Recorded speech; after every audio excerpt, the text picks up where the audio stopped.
Hello, I'm Donna Friesen. As we exist in this limbo, balancing the need to keep physically distant with a yearning to get back to normal, we are united in one thing: gratitude for those on the front lines.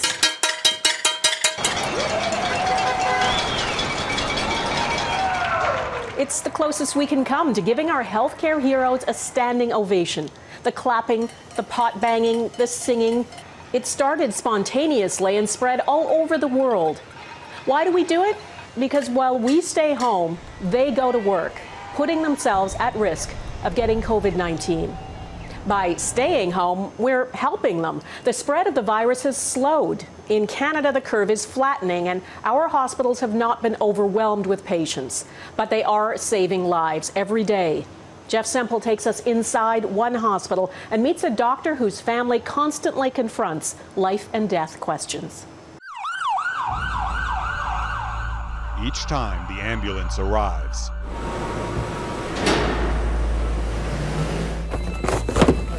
staff at Toronto's Humber River Hospital hold their breath, concerned not only for their patients, but for themselves.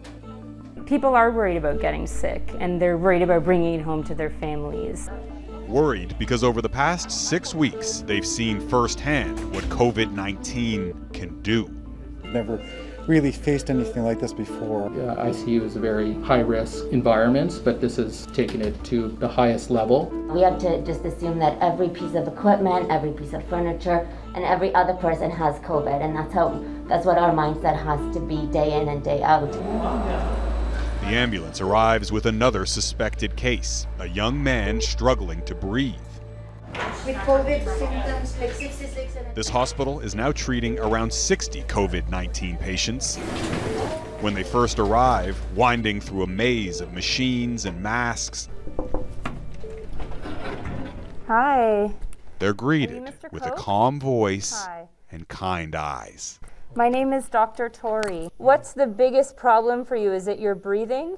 Dr. Susan Torrey is a hospitalist. Her job is to care for those who are sick but stable, which describes most of their patients with COVID-19. We are seeing a fair number of cases that come in. So if an average day shift, we have maybe 14 to 16 referrals from an emergency doctor. I'd say at least, half of those are suspected COVID. This patient tested positive and was self-isolating at home before he started having trouble breathing. He was found passed out on his apartment floor. Sounds like the patient is a pretty stoic guy and was trying to avoid coming into hospital as much as possible, but his family then really urged him to come and get some help. Who lives with you at your But home? now that he's here, his family can't see him. In this pandemic, they're not allowed to visit. But it's difficult.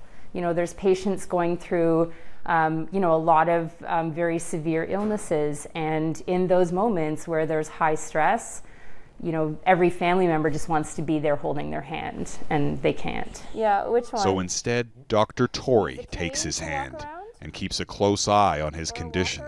She's seen how quickly COVID-19 can take a turn for the worse. Hey guys, we need a crash cart! Crash cart! Just down the hall, a 62-year-old woman with COVID-19 who arrived just hours ago can barely breathe. This is quite consistent. It's actually quite scary. Dr. Jamie Spiegelman says it's fast become a familiar pattern. Patients suffering flu-like symptoms for up to 10 days before their lungs suddenly fill with fluid. So it's really a very smart virus because the virus gives itself 9 days to be able to be contagious to other people before a person gets really, really sick. And to save the really sick, doctors perform a high-risk procedure. The team is preparing to intubate, to insert a ventilator tube into the patient's airway. Normally before the COVID era, if someone had to be intubated, we'd all, we'd put on a mask, but we'd really all kind of rush into the room. Now we have to do things a lot differently. Face shield. For their own safety, they've redrawn the playbook, deploying extra layers of protective gear and fewer staff inside the room. Others stand watch outside in case anything goes wrong. And this time, something did.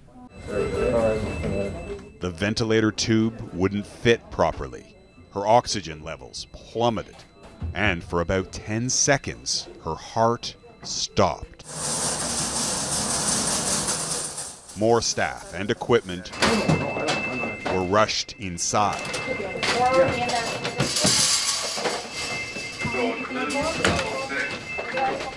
The doctors performed chest compressions, and in the end, they saved her life. All you want to do is help these people, and our patients, but just watching them desaturate so quickly and not be able to do everything that we can all the time to help them is really frustrating, and it's terrible. The patient remains in critical condition, but hospital staff have given her a fighting chance. Dr. Torrey is done for the day, but the weight of the pandemic follows her home to her other job. I told you. A mum to 6-year-old Piper and 3-year-old Reese. Okay, girls, what are we playing? When the pandemic started, the family debated whether she should live somewhere else for a while, afraid she might bring the virus home. It's constantly on my mind, just in terms of being as careful as I can. And she also worries about bringing home her work. You have to just find a way to try and let go of it when you come home. It's not always possible. It helps, she says, to talk about it with friends and family, including her dad. To them, he's Grandpa. Huh? Who's that? Oh, who is that? I think that looks like Reese. To the rest of us, he's John Tory, the mayor of Canada's largest city. How's Grandpa doing? You must be missing these guys. Well, I tell you this much. I can't wait for the day when I come and visit my grandchildren. I drop by and I do this thing where I stand on the porch like 10 feet away from them and talk to them, but I can't give them a hug. So I'm waiting for the day, which I will have a hand with others in hoping to make come as soon as possible, when we can give people a hug. He misses his granddaughters and worries about his daughter. I mostly think about her because she's in an environment where she's exposed to people with this virus all the time, and I worry about that. Mayor Tory says his daughter wanted to become a doctor since she was 12, after her mother was hospitalized with a serious illness. I am proud of what Susan does, and I'm proud of who she is. And the who she is part is much more important. She's a compassionate, caring, loving individual who is applying those attributes of her personality to looking after people as a doctor. I mean, you both sort of find yourselves on the front lines of this in different ways. Do you talk about work with each other? Yeah. And the fact my daughter's on the front lines as a doctor is just helpful to me in the context that I can turn to her and ask her a few questions about all this kind of thing. But how are things at the hospital? What's going on there, from what you hear? Like sort of And see and experience. Yeah. Similar to last week, it's weirdly quiet. It's a weird feeling, but it's like paradoxically not busy, but also busy just because of what's going on. Dr. Tory is seeing firsthand the results of her father's lockdown, a surprising number of empty hospital beds, far fewer COVID-19 patients than they'd feared. They're also seeing a sharp drop in the number of other non-COVID patients. Traffic to their emergency ward is down 40%. Some of it might be people aren't driving as much anymore, so maybe we can explain that. But other people might have worrisome symptoms and they're just sitting on it because they don't want to go to the hospital, because the hospital's a place where all the COVID patients are, and so they're avoiding it. And so that's going to catch up to us. And perhaps it already has. Hi there. Oh. This elderly patient just arrived in hospital. How have you been feeling? Rotten. Rotten. Okay. She's been feeling rotten for a couple of weeks, but was reluctant to come. Her test results revealed she doesn't have COVID-19, but she tested positive for acute leukemia. We're gonna make sure she's very comfortable, okay? With the visitor restrictions, Dr. Tory had to break the news to her family by phone. And the next day, she died.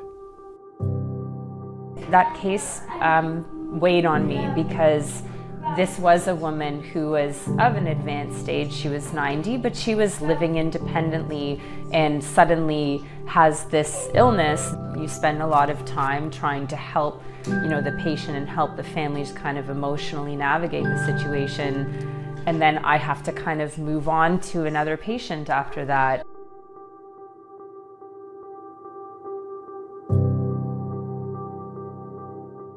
There's myself and every other frontline provider who's come home and cried. But we're human at the end, we're emotional, and it's okay. I'm lucky I have the support of my family. Now here's a question. When you're in seeing a patient who is, oh, hey, Piper, hi, can you wave to Grandpa? Piper, do you want to go back to school soon? Do you love going to school to see your friends? It's hard. Families around the world have been forced apart by this virus, and a brave few are fighting, risking their own health to help ensure the rest of us can be safely reunited soon. Okay, see you later, alligator. Okay, bye-bye. Bye. Bye, John. Have a great day. Be safe. Bye. Bye.